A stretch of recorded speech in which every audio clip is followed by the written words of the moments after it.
ശ്രീമദ് ഭഗവത്ഗീത ധ്യാനം. നാരായണം നമസ്കൃത്യ നരം ചൈവ നരോത്തമം ദേവീം സരസ്വതീം വ്യാസം തതോ ജയമുദീരയേത്. നഷ്ടപ്രായേഷു ഭദ്രേഷു നിത്യം ഭാഗവത സേവയാ ഭഗവതേ ഉത്തമശ്ലോകേ ഭക്തിർഭവതി നൈഷ്ടകീ. മൂകം കരോതി വാചാലം പങ്കും ലംഘയതേ ഗിരിം യത്കൃപാതമഹം വന്ദേ പരമാനന്ദമാധവം. ശ്രീഗുരും ദീനതാരിണം ശ്രീചൈതന്യമീശ്വരം. ഓം അജ്ഞാനതിമിരാന്ധസ്യ ജ്ഞാനാഞ്ജനശലാകയാ ചക്ഷുരുന്മീലിതം യേന തസ്മൈ ശ്രീഗുരവേ നമഃ. നമഃ ഓം വിഷ്ണുപാദായ കൃഷ്ണപ്രേഷ്ഠായ ഭൂതലേ ശ്രീമദേ ഭക്തിവേദാന്ത സ്വാമിന്നിധി നാമിനേ. നമസ്തേ സാരസ്വതേ ദേവേ ഗൗരവാണി പ്രചാരിണേ നിർവിശേഷ ശൂന്യവാദി പാശ്ചാത്യദേശതാരിണേ. ജയ ശ്രീകൃഷ്ണ ചൈതന്യ പ്രഭു നിത്യാനന്ദ ശ്രീ അദ്വൈത ഗദാധര ശ്രീവാസാദി ഗൗരഭക്തവൃന്ദ. ഹരേ കൃഷ്ണ കൃഷ്ണ കൃഷ്ണ ഹരേ ഹരേ, ഹരേ രാമ രാമ രാമ ഹരേ ഹരേ. ഹരേ കൃഷ്ണ കൃഷ്ണ കൃഷ്ണ ഹരേ ഹരേ, ഹരേ രാമ രാമ രാമ ഹരേ ഹരേ. ഹരേ കൃഷ്ണ കൃഷ്ണ ഹരേ ഹരേ, ഹരേ രാമ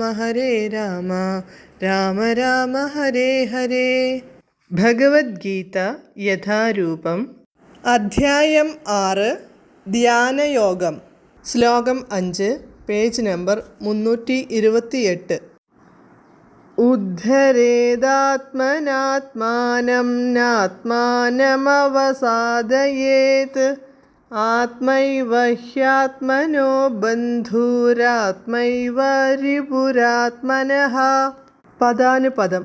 ആത്മന സ്വയം മനസ്സിലാക്കാൻ, ആത്മാനം ബദ്ധനായ ആത്മാവിനെ, ഉദ്ധരേത് ഉദ്ധരിക്കണം, ആത്മാനം ബദ്ധനായ ആത്മാവിനെ, ന അവസാദയേത് അധപതിപ്പിക്കരുത്, ഹി എന്തെന്നാൽ, ആത്മനഃ ബദ്ധാത്മാവിൻ്റെ, ബന്ധു ആത്മാ ഏവ മനസ്സു തന്നെ, ആത്മന ബദ്ധജീവാത്മാവിൻ്റെ, രിപു ശത്രുവും, ആത്മായേവ മനസ്സു തന്നെ.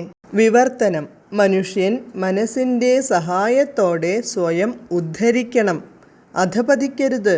ബദ്ധനായ ആത്മാവിന് തൻ്റെ മനസ്സത്രേ ബന്ധു, അതുതന്നെയാണ് ശത്രുവും. ഭാവാർത്ഥം. ആത്മാവെന്ന പദം സന്ദർഭത്തിനനുസരിച്ച് ശരീരത്തെയോ മനസ്സിനെയോ ജീവനെയോ സൂചിപ്പിക്കുന്നു. യോഗശാസ്ത്രപ്രകാരം മനസ്സിനും ബദ്ധാത്മാവിനും സവിശേഷ പ്രാധാന്യമുണ്ട്. യോഗ പരിശീലനത്തിൻ്റെ കേന്ദ്രബിന്ദു മനസ്സാകയാൽ ഇവിടെ ആത്മപദം മനസ്സിനെയാണ് സൂചിപ്പിക്കുന്നത്. മനോനിയന്ത്രണവും ഇന്ദ്രിയ വിഷയങ്ങളുടെ ആകർഷണ വലയത്തിൽ നിന്ന് അതിനെ മോചിപ്പിക്കലുമത്രേ യോഗത്തിൻ്റെ ലക്ഷ്യം. ബദ്ധനായ ആത്മാവിനെ അജ്ഞാനത്തിൻ്റെ ചെളിക്കുണ്ടിൽ നിന്നു കയറ്റുന്നതാകുന്ന പരിശീലനം മനസ്സിന് നൽകണം. ഒരാൾ ഭൗതിക ലോകത്തിൽ മനസ്സിൻ്റെയും ഇന്ദ്രിയങ്ങളുടെയും സ്വാധീനതയിൽ പെട്ടുപോകുന്നു. ഭൗതിക പ്രകൃതിക്കുമേൽ ആധിപത്യം നേടാൻ ആഗ്രഹിക്കുന്ന മിഥ്യാഹങ്കാരവുമായി മനസ്സ് ബന്ധപ്പെട്ടിരിക്കുകയാണ്. അതുകൊണ്ടാണ് വാസ്തവത്തിൽ വിശുദ്ധനായ ആത്മാവ് ഭൗതിക ലോകത്തിൽ കുടുങ്ങിയിരിക്കുന്നത്. അതിനാൽ ഭൗതിക പ്രകൃതിയുടെ തിളക്കത്താൽ ആകൃഷ്ടമാകാത്ത വിധം മനസ്സിനെ പരിശീലിപ്പിക്കേണ്ടതുണ്ട്. എന്നാലേ ബദ്ധനായ ആത്മാവിന് രക്ഷയുള്ളൂ. വിഷയങ്ങളോടുള്ള ആകർഷണത്താൽ സ്വയം അധപതിക്കരുത്. വിഷയങ്ങളാൽ എത്രമാത്രം ആകൃഷ്ടനാകുന്നുവോ അത്രത്തോളം ഒരാൾ ഭൗതികാസ്തിത്വത്തിൽ കുടുങ്ങിപ്പോകും. കൃഷ്ണാവബോധത്തിൽ സദാ മനസ്സുറപ്പിക്കുകയാണ് ഈ ബന്ധനത്തിൽ നിന്ന് മുക്തി നേടാനുള്ള ഉത്തമ മാർഗം. ഈ നിർദ്ദേശത്തിന് ഊന്നൽ കൊടുക്കുകയാണ് ഹി എന്ന പദം.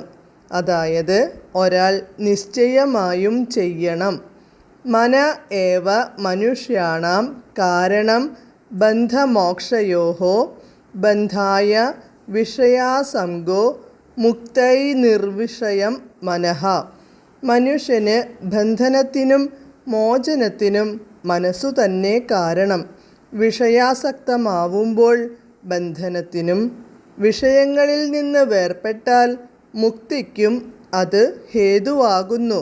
അമൃതബിന്ദൂപനിഷത്ത് 2. അതിനാൽ എല്ലായ്പ്പോഴും കൃഷ്ണാവബോധത്തിൽ മുഴുകിയിരിക്കുന്ന മനസ്സ് പരമമുക്തിക്ക് കാരണമാണ്. ഹരേ കൃഷ്ണ.